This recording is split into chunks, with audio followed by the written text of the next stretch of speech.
Business Central is absolutely focused at the small and medium-sized business. So on the Business Central side, you'll find that there is very close feature parity to finance and operations, specifically in finance. That's one of those areas where if you even go look at a lot of other ERP systems, a lot of the feature sets will be pretty similar. This is something that, hey, if you're running a smaller company or if you're running a much larger enterprise-sized organization, a lot of the financial requirements will largely be very similar. There are going to be some differences in some of the automation capabilities that come out of box. However, a lot of those can be achieved even in Business Central with some of the add-in or ISV solutions.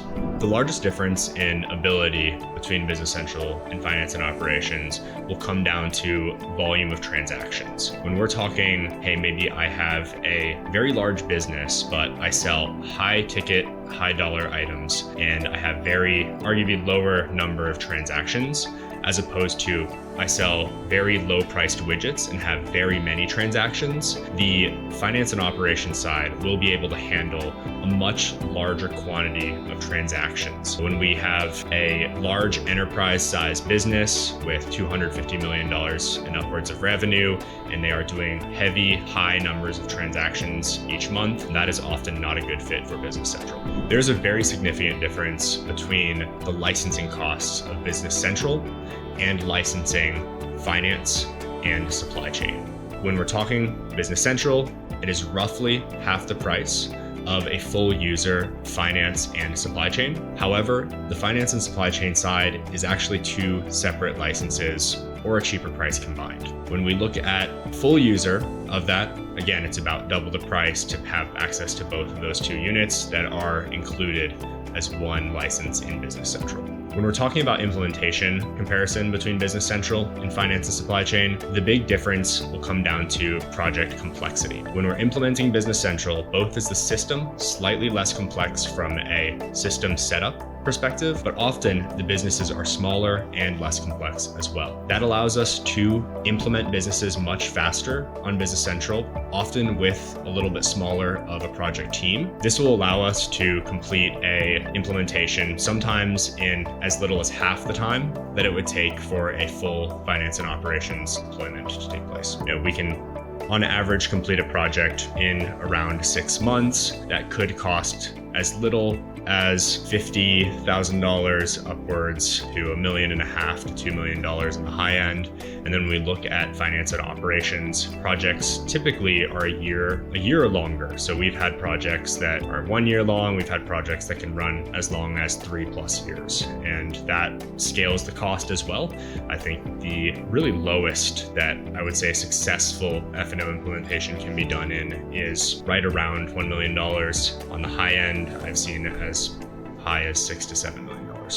The first rule of thumb we look at is companies' revenue for deciding between Business Central and F&O. Somewhere between $50 to $200 million may be a good fit for Business Central. Looking at $200 million and up for a company's revenue may be a good fit for finance and operations. You'll notice that I use the word may for both of these. That is by no means a hard line at all. That is just kind of a rule of thumb that we can first take a look at. Things that we'll be looking at after that are complexity around integrations. If we have a significant integration scope that needs to be completed, we will usually select finance and operations. If we have a very high number of transactions that are typically very low dollar figure to make up that full amount of revenue, again, more towards that finance and operations.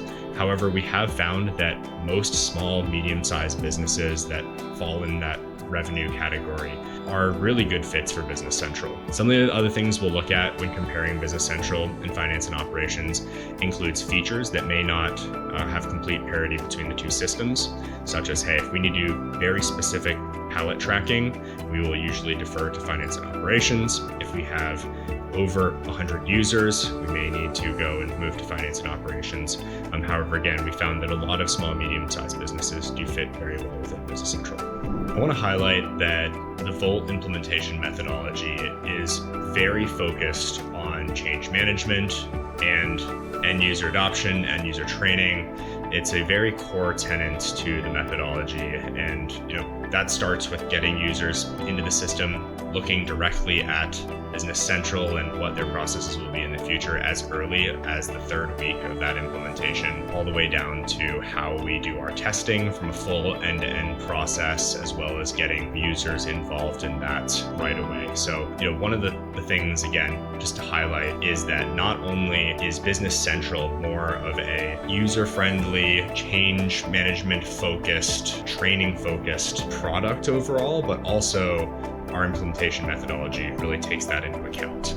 When we look at finance and operations, there is a significant amount of configuration that occurs, a good deal more complex than Business Central, and that really shows in the implementation timelines, the teams that are required, and then obviously translates over to that training piece as well. So one of the great parts about really the entire Dynamics suite is that you have the ability to implement different pieces of the suite as the business requires. While Business Central is one of those pieces, you can also treat the different modules within Business Central largely very similar to that approach. So, while we may have recommendations and guidance around, hey, we typically do see finance being implemented first before supply chain, it is absolutely possible to have a phased approach in the different modules within Business Central, as well as adding things on later, like Dynamics 365 Sales for a CRM or similar. When we look at an organization growing, continuing to scale,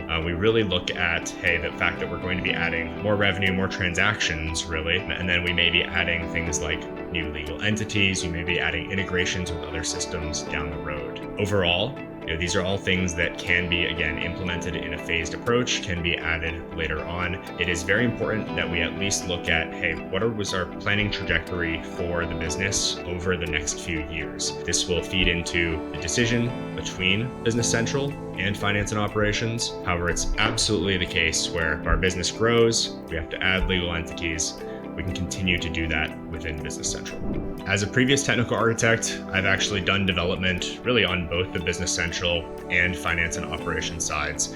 It's something that, having firsthand knowledge of the two, I do find in large part to be very similar in flexibility, in extensibility, in the options of what we can develop. However, the Business Central development process is a little bit more streamlined, easy to use, and really just, again, straightforward. Another thing to call out is the fact that Business Central has a significant number of add-ons available in the larger market. There are a lot of different ISV solutions ranging from very, very simple to more complex and offering significant functionality. These are made by a wide variety of partners and other developers. So really there's a lot of flexibility to be had in the larger marketplace for Business Central. When we talk about the amount of extensions that we should be placing in an environment, at Volt, we will always try to stay as out of box as possible, minimize customization to fit business requirements within those out of box offerings. However, every single project is going to have some degree of customization related to business need. When we do have to create extensions, if your business, if your industry is going to have a significant number of extensions on top of Business Central or finance and operations, F&O will allow for a much larger degree of customizability from a volume perspective. If we have to do tons of customization, F&O may be a better choice for that. When making an important decision and evaluation for, hey, am I going to go and implement Business Central or finance and operations, I think it's really important to make sure that you have somebody who you can trust, who will help you evaluate and is knowledgeable in really both systems. It's very easy to find a lot of partners that, hey, they only implement one or the other system. So of course they will push you towards that one direction. I think it's very useful to find a partner who has experience in both systems and can help you make a good judgment call, a good decision based on your business, your needs of which system you should end up selecting.